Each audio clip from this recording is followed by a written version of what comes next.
গুলি মারি দিয়ে জঙ্গলত পেলাই কেনা আকৌ গুলি মারি কেনা হাতটো ভাঙি বাড়ি কুবাই হাতটো ভাঙি দিছে ভাঙি কেনে পানীত পেলাই দিল ল'ৰাটোক লাত মাৰি আমি কিমান মানুহৰ তাত চিউৰি কান্দিছোঁ ল'ৰাটোক তোমালোকে বাজাই লৈ কোনো মাৰা নাই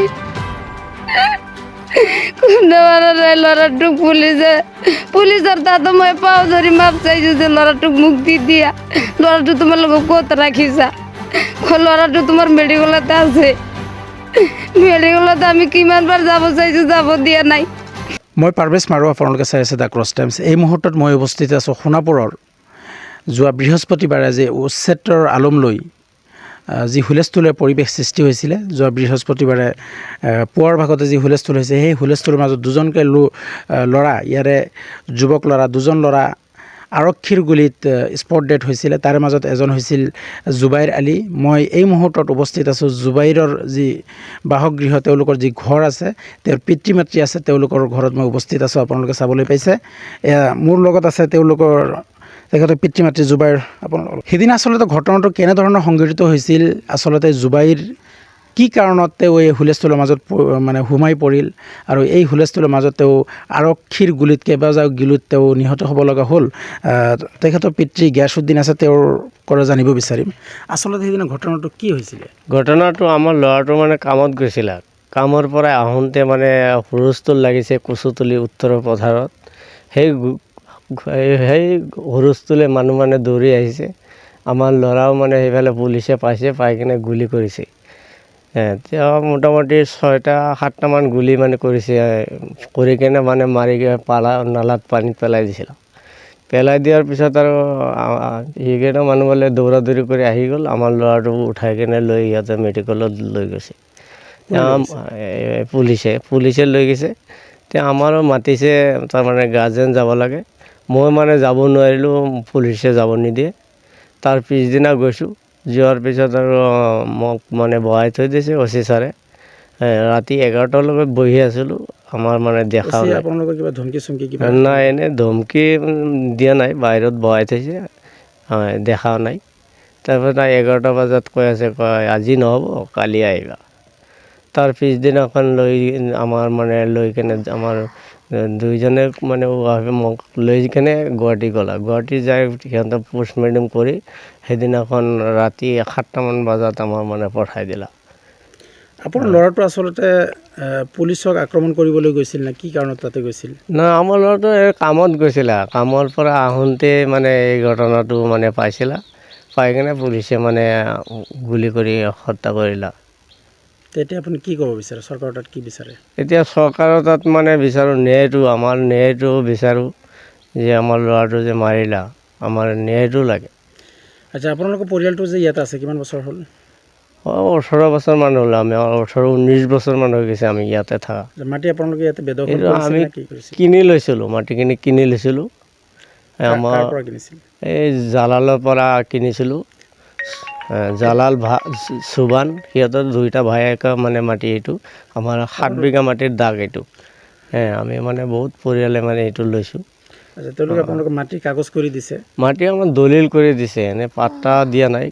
কয় পাট্টা আমাৰ মেধি মাটি কৈ কিনে আমাৰ বহুত দিন ঘূৰাইছে, আমাৰ দিব কৰি দিয়া নাই।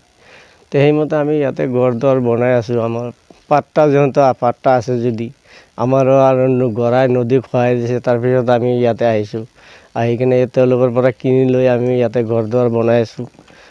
এতিয়া আমি ক'ত যাম? এতিয়া আমাৰতো ক'তো যাবৰ জেগা নাই। এতিয়া পুলিচে যদি আমাৰো চৰকাৰৰ অৰ্ডাৰৰ মতে যদি আমাৰ ল'ৰা মাৰি পেলাইছে, তে আমি আৰু বাচি থাকি কি কৰিম? আমাৰো মাৰি থৈ যাওক, আমাৰ তাৰ ক'তো যাবৰ জেগা নাই। তো হয়, আপোনালোকে শুনিলে এখেত আছিলে জুবাইৰৰ পিতৃ গিয়াছুদ্দিন। মোৰ লগত আছে জুবাইৰৰ মাতৃ। তেখেতৰ পৰা কিছু কথা জানিব বিচাৰিম যে আপোনালোকে কেনেকৈ গম পালে আপোনাৰ পিতৃ ল'ৰাটো ঢুকাইছে বুলি কেনেকৈ গম পাইছিলে? কোনে প্ৰথম খবৰটো দিছিলে? ল'ৰাটো আমিও তাতে গৈছিলোঁ, ল'ৰাৰ দেউতা গৈছিলে কাৰণে মানুহে মাতি যাই আছে।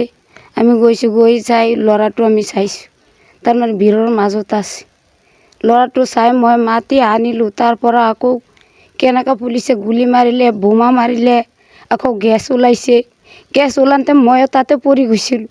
ল'ৰাটো তাতে পৰি যাওঁতে গুলি মারি দিলে, গুলি মারি দিয়ে জঙ্গলত পেলাই কেনে আকৌ গুলি মারি কেনে হাতটো ভাঙি বাড়ি কোবাই হাতটো ভাঙি দিছে, ভাঙি কেনে পানীত পেলাই দিলে ল'ৰাটোক লাত মাৰি। আমি কিমান মানুহৰ তাত চিঞৰি চিঞৰি কান্দিছোঁ, ল'ৰাটোক তোমালোকে বাজাই লৈ কোনে মাৰা নাই,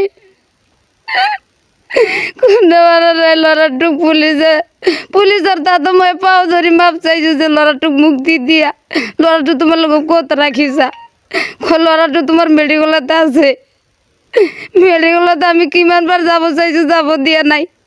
তাৰ দেউতাই সন্ধিয়াত গৈছে 8টা বজাত, যাওয়াৰ পিছত ল'ৰাটো তাক দেখিব দিয়া নাই।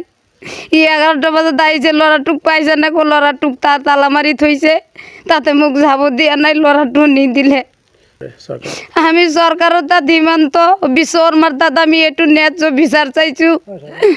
আমাৰ ল'ৰাটো যেনেকৈ মাৰি পেলাইছে মোকো মাৰি দিয়া, মোৰ 3-4টা পৰিয়াল আছে, মোকো মাৰি দে, মোৰ বাড়ি ঘৰ লৈ গ'ল, ল'ৰাটোক লৈ গ'ল, আমি ক'ত যাম, কি কৰিম। আমাৰ ল'ৰাটোক কিমান কামাই কৰি কেনে বাড়ি ঘৰ বনাইছে, আমি তাতেই আছোঁ ল'ৰাটো লৈ। তাৰ দেউতাই বেমাৰী হৈ গৈছে, খোজ কাঢ়িব নোৱাৰে, কামাই কৰিব নোৱাৰে। আমি 3-4টা পৰিয়াল আমি ল'ৰাটোক কামাই খাই বাচি আছোঁ, জীয়াই আছোঁ। আৰু লোনৰ পৰা আমি 1.5 লাখ টকা লোন লৈছোঁ, ল'ৰাটোৱে চলাই আছে। ল'ৰাটো আমাৰ এই মেস্তুৰী আছিলে, কুঁৱাৰ মেস্তুৰী। এটা কুঁৱা খান্দিলে 60,000 40,000 মানে এনেকা পায়। আমি সেইটো কামাই খাই আছিলোঁ। এতিয়া আপোনালোক ক'ত যাব? এতিয়া আমি ক'ত যাম, আমার যাবলৈ কোনো জায়গা নাই, আমার জায়গা নাই, আমি ক'ত যাম। ল'ৰাটো ইয়াতে মৰিছে, মোকো মাৰি দিয়া। আমি আচলতে এই ঘৰখন সেই যি ল'ৰাটো মানে কি মৃত্যুবৰণ কৰিলে, সেই ঘৰখনৰ গোটেই দায়িত্ব সেই ল'ৰাটো বহন কৰি আছিলে। এই ঘৰখনৰ জলকী যিহেতু তেওঁৰ পিতৃ এগৰাকী বেমাৰী মানুহ, ৰোগীয়া মানুহ, যাৰ কাৰণে গোটেই পৰিয়ালটো তেওঁ নিজে উপাৰ্জন কৰি পোহপাল দি আছিলে। তেওঁ এগৰাকী কুঁৱাৰ মিস্ত্ৰী আছিলে। এতিয়া তেওঁৰ পৰিয়ালটো কেনেদৰে পোহপাল দিব, পৰিয়ালটো কেনেকৈ চলিব, সেইটোহে ডাঙৰ কথা হৈছে। আৰু এই পৰিয়ালটোৱে ন্যায় বিচাৰিছে আৰু চৰকাৰৰ ওচৰতে ইয়াৰ কাৰণে তেওঁলোকে দাবী উত্থাপন কৰিছে যে আমাক সংস্থাপন দিয়ক, নহ'লে আমাক সমূলি পৰিয়ালটোক মাৰি থৈ যায়, এনেধৰণৰ আহ্বান তেওঁলোকে জনাইছে।